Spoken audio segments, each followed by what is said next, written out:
नमस्कार, हर खबर हरियाणा में आपका स्वागत है। मैं हूं आपके साथ भावना त्रिपाठी। रुक करेंगे प्रदेश की तमाम बड़ी खबरों की ओर। बल्लभ रेस्ट हाउस में सरपंचों की मीटिंग आयोजित की गई, जिसमें सरपंचों ने सर्वसम्मति से बल्लभगढ़ ब्लॉक सरपंच प्रधान के लिए जाजरू गांव के सरपंच अजय डागर को नियुक्त किया, जिसके बाद सभी सरपंचों ने नवनियुक्त बल्लभगढ़ ब्लॉक प्रधान को फूल माला पहनाकर और मिठाई खिलाकर शुभकामनाएं दी। वहीं नवयुक्त बल्लभगढ़ ब्लॉक के सरपंच प्रधान अजय डागर ने इस मौके पर कहा कि वो सबसे पहले सभी सरपंच साथियों का धन्यवाद करना चाहते हैं, जिन्होंने उन्हें इतनी बड़ी जिम्मेदारी दी है। उन्होंने साथ ही कहा कि वो इस जिम्मेदारी को बड़ी ईमानदारी से निभाएंगे।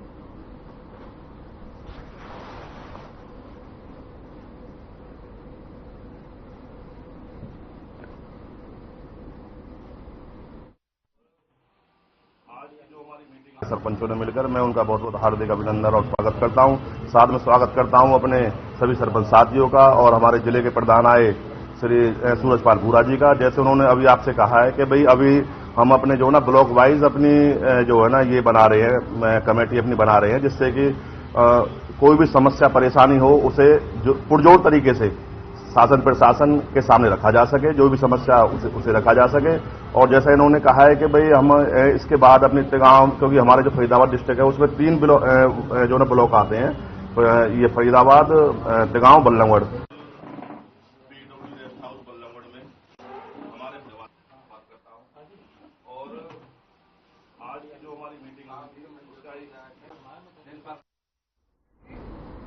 हरियाणा विधानसभा स्पीकर ने प्रेस कॉन्फ्रेंस की है। आने वाले विधानसभा चुनाव को लेकर ईसीआई को पत्र लिखा है। पंचकुला हलके की मतदाता सूची में बहुत गलतियां हैं। हमने घर घर जाकर एक सर्वे किया है, जिसमें मतदाता सूचियों में गड़बड़ी है। 20% मत फर्जी मिले। पंचकुला हलके में 40,000 फर्जी मतदाता पाए गए, जो चुनाव को प्रभावित कर सकते हैं।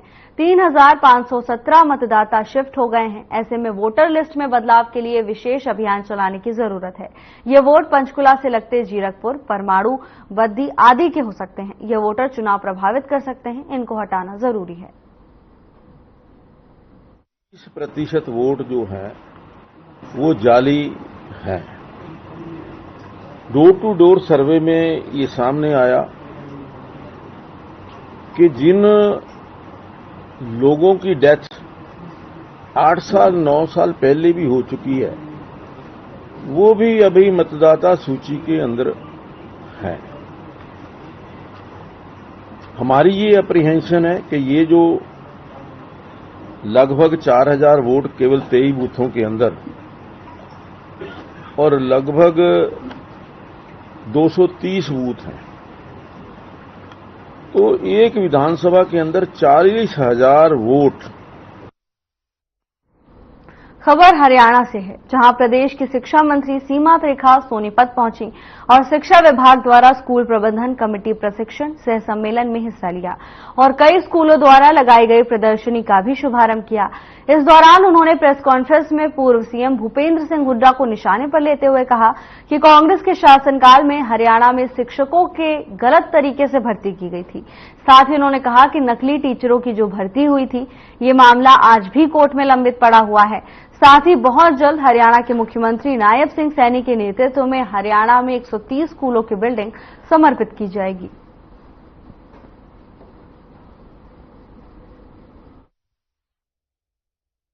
आप पहले उनके वो नकली भर्ती हुए टीचर देखूंगी कि जो उन्होंने 4 लाख नकली बच्चे दिखा करके उनके एवज में वो कौन से रिश्तेदार थे जिनको नौकरियां दी। वो कौन सी वजह है कि जो आज कोर्ट में वो पड़े हुआ है, लंबित मामला है। वो क्या कारण है कि उन 4 लाख बच्चों के वजीफे कहाँ गए, वो जो 4 लाख बच्चों की वर्दियां, किताबें, वो कहाँ गई। तो पूर्व मुख्यमंत्री जी का सुझाव सिर आंखों पर है, उनकी छोड़ी हुई सारी कमी को हम पूरा करेंगे।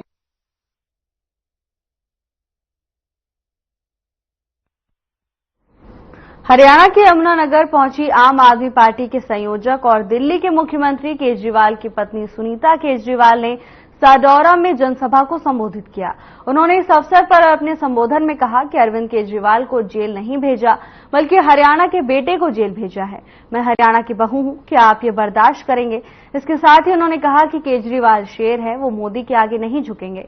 वहीं सुनीता केजरीवाल ने कहा कि हरियाणा में हालात बद से बदतर हैं, न स्कूल है, न कॉलेज है, न अस्पताल है। किसान ट्यूबवेल के लिए कनेक्शन मांगते हैं तो कनेक्शन नहीं मिलता। अवैध खनन लगातार हो रहा है। साथ ही बीजेपी को विकास से कोई लेना देना नहीं है।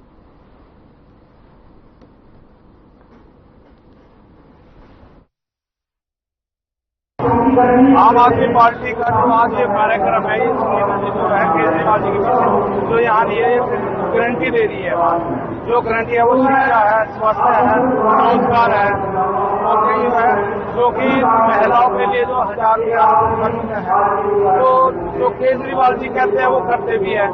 तो जो उनकी मिसेज है वो कई गारंटियों के लिए यहाँ लोगों को करने के लिए आ रही है। देखिए, आज जो कार्यक्रम है हमारी जो माननीय मुख्यमंत्री संयोजक अरविंद केजरीवाल जी की धर्मपत्नी आज यहाँ पे जो हरियाणा में हमने बदलेंगे हरियाणा का लाएंगे केजरीवाल, उसको यहाँ पे लोगों को आज बताने के लिए आ रही है कि हम कैसे हरियाणा का हाल बदलेंगे। जो पिछले 10 साल में बीजेपी राज में हरियाणा को नशे में नंबर 1 और बेरोजगारी में नंबर 1 बनाने का काम बीजेपी सरकार ने किया, उसको बताने के लिए जनता को जो गारंटी है उसकी क्या गारंटी? देखिए, जो हमारी गारंटी है, पहले तो हम सबसे बड़ी बात करते हैं, जो आज सभी परिवारों की जरूरत है वो है जरूरत अच्छे स्वास्थ्य की, सब उसके बाद जरूरत है अच्छी शिक्षा की, उसके बाद जरूरत है अच्छे रोजगार की।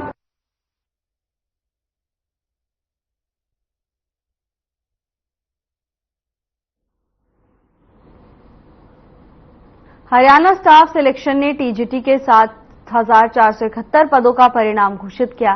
साल 2016 में 7,575 पद विज्ञापित हुए थे। आपके बीच एक जानकारी देने के लिए उपस्थित हुआ हूं। आयोग ने आज टीजीटी की 7471 पोस्टों का रिजल्ट घोषित किया है। बड़ी लंबी प्रक्रिया के बाद, जो कि 2016 में टोटल पोस्ट 7575 पर प्रक्रिया जारी थी, विभिन्न कारणों के कारण रिजल्ट डिले हुआ। आज मैं सभी चयनित युवाओं को आयोग की तरफ से हार्दिक बधाइयां एवं शुभकामनाएं देता हूं।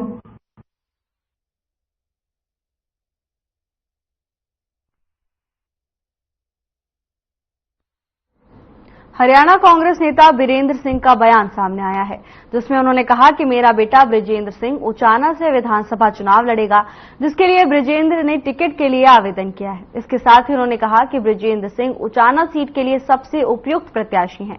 मैं उचाना से 5 बार विधायक, साथ ही बृजेंद्र की मां 1 बार विधायक रह चुकी हैं। अगर राजनीति में युवा पीढ़ी आगे आएगी तो राजनीति को नई दिशा मिलेगी। हम चुनाव लड़ेंगे। मेरा जो बेटा है, जो अभी लोकसभा का सदस्य था हिसार से, बृजेंद्र सिंह, उन्होंने आवेदन किया है उचाना विधानसभा से चुनाव लड़ने के लिए, जहां से मैं 5 बार विधायक रहा, 1 बार मेरी धर्मपत्नी विधायक रही। और मैं ये समझता हूं कि उससे उपयुक्त कैंडिडेट और नहीं है। मैंने भी ये समझा कि एक ऐसे युग की तरफ हमारी राजनीति जा रही है जहां युवाओं को और आगे बढ़ने का, पार्टिसिपेट करने का मौका मिले और नए लोग राजनीति में।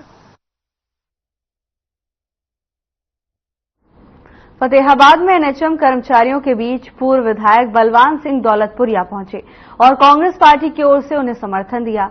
बलवान सिंह दौलतपुरिया ने कर्मचारियों को संबोधित करते हुए कहा कि कांग्रेस सरकार आने पर सभी कर्मचारियों को पक्का किया जाएगा। उन्होंने कहा कि कोविड काल में एनएचएम के कर्मचारियों ने अच्छा काम किया है। सरकार की तरफ से इन्हें इनाम देने के बजाय इनके साथ वादा खिलाफी की जा रही है, लेकिन कांग्रेस इनके साथ खड़ी है। वहीं उनके मुताबिक पूरा प्रदेश लगातार हड़ताल से जूझ रहा है। कंप्यूटर ऑपरेटर्स भी 15 जुलाई से हड़ताल पर बने हुए हैं, जिसके चलते लोगों को दिक्कतों का सामना करना पड़ रहा है, लेकिन सरकार कोई सुनवाई नहीं कर रही है। कर्मचारियों को शामिल नहीं किया गया। अब फिर ये जो एनएचएम के हमारे जो कर्मचारी हैं, ये पिछले कई सालों से संघर्षरत थे और 2021 में मुख्यमंत्री मनोहर लाल खट्टर ने इनको बुला के इनकी सभी मांगे माननी थी और घोषणा भी की थी कि आपको पक्का भी किया जाएगा, आपको 7वां वेतन आयोग दिया जाएगा, और भी जो दूसरी ये मांगी थी सारी बातें उन्होंने मानी थी।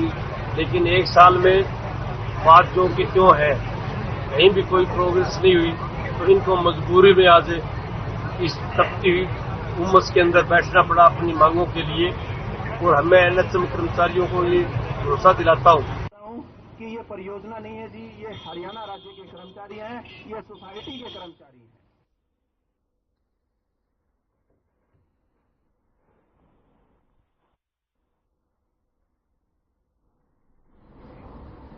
नारनौंद के दादा देवराज धर्मशाला में जेजेपी के पूर्व नेता राजवीर संधू ने अपने समर्थकों की एक बैठक बुलाई, जिसमें विचार विमर्श के बाद एक मत से कांग्रेस में जाने का निर्णय हुआ। बता दें कि राजवीर संधू ने पिछले दिनों जेजेपी से त्याग पत्र दिया था, जिसके बाद अब कांग्रेस में शामिल होने का निर्णय किया गया है। इससे पहले 2014 में संधू नारनौंद हलके से कांग्रेस के उम्मीदवार के तौर पर चुनाव लड़ चुके हैं। इस दौरान राजवीर संधू ने कहा कि नारनौंद के जितने भी मेरे साथी जुड़े हुए हैं, उन तमाम साथियों को यहां बुलाया गया और कांग्रेस में जाने का निर्णय लिया गया है, जहां हम सभी का मान सम्मान हो सके।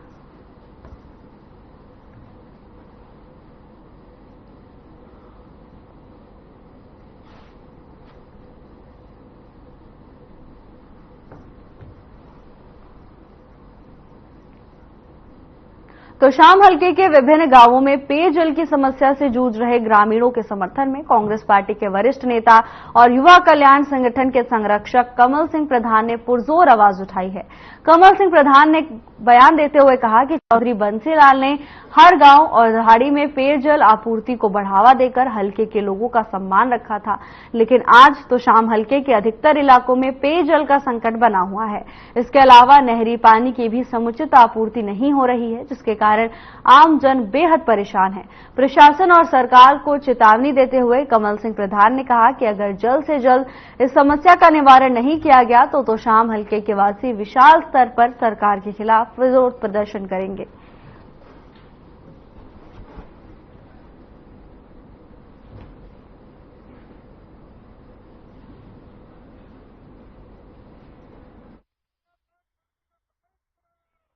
का पानी और नहरी पानी का जो संविधान में भी लिखा हुआ है कि पीने का पानी का प्रबंध हर नागरिक के लिए होना चाहिए। आज तोशाम हलके में लगभग 35 गांव में ऐसे हैं जहां टैंकरों द्वारा पानी पीने का खरीदा जा रहा है, जो बहुत बड़ा प्रश्न चिन्ह सरकार के ऊपर लगा रही है। दूसरा ये है कि जो नहरी पानी है, चाहे वो सब माइनर है, चाहे कनाल की बात कर लो, निगाना कनाल की, चाहे बिडोला कनाल की कर लो, खरकड़ी माखवान की है, डाणीमाऊ की है और इसकी थिलोड़ की भी है। बाकी कम से कम 21 माइनर है, सब माइनर है, जिनमें पानी कई दिन से नहीं आ रहा।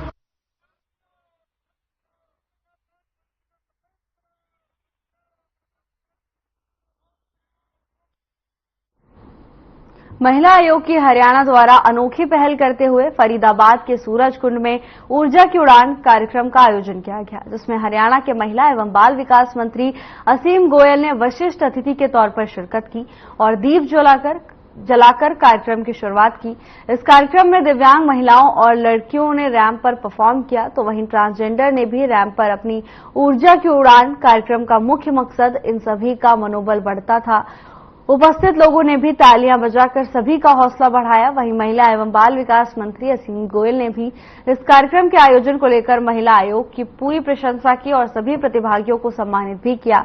तो वहीं महिला आयोग की चेयरपर्सन ने कहा कि हमने उन बेटियों को आगे लाने का प्रयास किया है जिन्हें समाज ने नकारा है।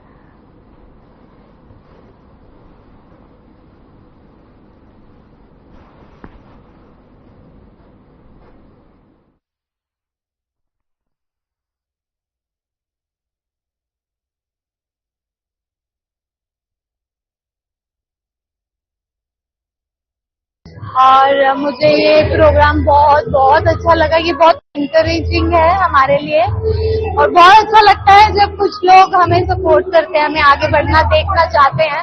कि यूजुअली डिसेबल लोगों को लाइक नहीं करते, उनको आगे बढ़ता देखना चाहते नहीं है, लेकिन यहाँ पर इतना सपोर्ट, इतना एनकरेजमेंट मिल रहा है ना कि ऐसा लग रहा है कि हम पढ़ रहे हैं, we are out of the world.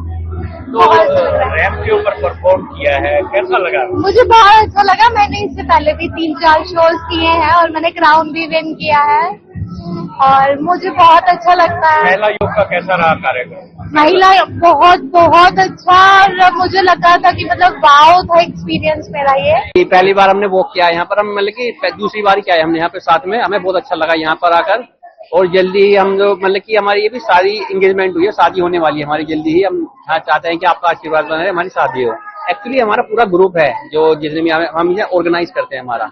तो हम हर स्टेट में जाते हैं, नए नए बच्चों को बाहर निकालते हैं जो घर से नहीं निकल सकते, सोचते हैं कि ये कुछ नहीं होता मॉडलिंग। हम उनके मोटिवेट करते हैं, आप बाहर निकलिए। बहुत सकारात्मक, बहुत पॉजिटिव एनर्जी और बड़ा ऊर्जात्मक कार्यक्रम ऊर्जा की उड़ान। मैं महिला आयोग की हमारी चेयरपर्सन रेनू जी और उनकी पूरी टीम को बहुत बहुत बधाई देता हूं। जिस प्रकार से 3 कैटेगरीज के स्पेशल जो हमारे पार्टिसिपेंट्स थे, जो जिनको हम दिव्यांग कैटेगरी में कहते हैं, उन द्वारा जो है फैशन उसके ऊपर एक रैंप वॉक जो है किया गया, और जिन्होंने उनको मेकअप आर्टिस्ट के नाते जो है तैयार किया, ऐसे ट्रांसजेंडर हमारे साथी। मेरे पत्रकार बंधु बताएंगे ये कार्यक्रम कितना कामयाब रहा, मेरे मंत्री बताएंगे, क्योंकि मैंने प्रयास किया उन बेटियों में ऊर्जा भरने की और उनको एक नई उड़ान देने की जिनको लोगों ने नकारा था, लोगों ने पीछे छोड़ा था। और मेरा प्रयास रहा कि सब बेटियों को एक मंच पर एक साथ, एक तुल्य, एक बराबर, ट्रांसजेंडर को देवियों के बराबर, अपनी सिलाई वाली बेटियों को स्किल के बराबर। मेरा नाम सिमी है और हम लोग फरीदाबाद से हैं। आज हमें ये जो ऊर्जा की उड़ान है, यहाँ पर हम लोगों को बुलाया गया। हमारे यहाँ के बहुत सारे सदस्य, हम लोग 30 से 35 लोग हम लोग आए हैं और हम लोगों को यहाँ पर बहुत अच्छा वेलकम किया। हमें बहुत अच्छा लगा। और यहाँ पर और भी लोग आए हैं, और भी मध्य लोग के लोग आए, जैसे कि विकलांग लोग आए हुए हैं, उन लोगों को भी बहुत ज्यादा सपोर्ट कर रहे हैं। और हम लोगों की स्कूल के बच्चे भी आए हैं, वो अपना कार्यक्रम रख रहे हैं। और देखो, हम भी कुछ कार्यक्रम करना चाहेंगे यहाँ पर, तो इन लोगों ने हमारे को इतना प्यार और सम्मान दिया, जिससे हम लोग बहुत खुश हैं।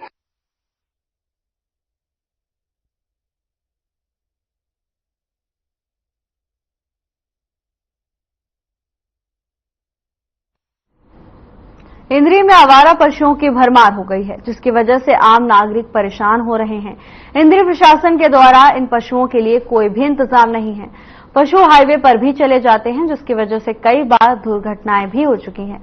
बार बार शहरवासी प्रशासन से मांग कर रहे हैं कि इन आवारा पशुओं को कहीं पर रखने की व्यवस्था की जाए, लेकिन प्रशासन के द्वारा फिलहाल कोई भी प्रबंध नहीं किया गया। इसके साथ ही ग्रामीणों का कहना है कि प्रशासन के द्वारा इनका इंतजाम करना चाहिए। शहर के अंदर जहां पर बंदरों का आतंक बना हुआ है, वहीं पर इन पशुओं की वजह से भी आतंक के आसार बने हुए हैं। जब इस बारे में इंद्री के विधायक राम कुमार से बातचीत की तो उन्होंने कहा कि बहुत बड़ी गंभीर समस्या है और इसके लिए इंतजाम करने होंगे। इसके साथ ही उन्होंने कहा कि इनको कहीं पर एक जगह इकट्ठा करके नंदीशाला, गौशाला में छोड़ने के लिए जगह देखी जा रही है और जल्द ही इनकी रोकथाम के लिए इंतजाम किए जाएंगे।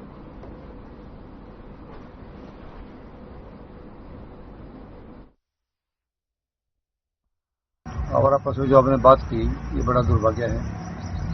आज शहर की घटनाएं मैं भी देखता हूँ, मैं भी शहर में रहता हूँ और मुझे दुख होता है कहने के लिए, क्या प्रशासन, क्या हमारी नगरपालिका इतना विचार नहीं करती।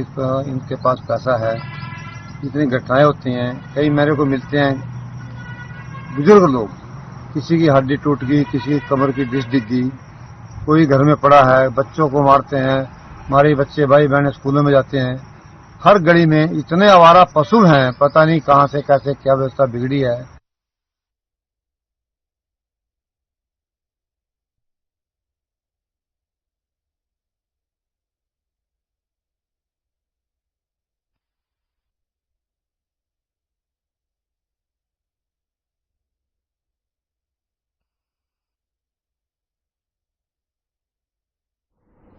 मुख्यमंत्री नायब सिंह सैनी दिल्ली दौरे पर हैं, जहां उन्होंने दिल्ली स्थित हरियाणा भवन में पत्रकार वार्ता को संबोधित किया। इस दौरान उन्होंने प्रधानमंत्री मोदी की जमकर तारीफ की और प्रदेश में चल रही जन कल्याणकारी योजनाओं का श्रेय पीएम मोदी को दिया। सीएम सैनी ने कहा कि प्रधानमंत्री के मिशन को रुकने नहीं देंगे। प्रधानमंत्री का जो विजन है, उसे हरियाणा मजबूती से आगे बढ़ाएगा। आज मैं कारगिल विजय दिवस पूरा देश उन शहीदों को नमन कर रहा है, जिन्होंने इस भारत भूमि की रक्षा के लिए अपने प्राणों को न्यौछावर किया है। हमारी रक्षा सुरक्षा के लिए, वो भारत माँ के लाल जिन्होंने दुर्गम परिस्थितियों में जब माइनस टेम्परेचर होता है, उस माइनस टेम्परेचर के अंदर भी बॉर्डर के ऊपर खड़े होकर के पाकिस्तान की तरफ से फैले हुए उस आतंकवादी युद्ध को उन्होंने नेस्तनाबूद करने का काम किया है, उसके ऊपर विजय हासिल की है। मैं आज सभी कारगिल दिवस के इस अवसर पर सभी उन महान भाव को अपनी सच्ची श्रद्धांजलि अर्पित करता हूं, उनको नमन करता हूं।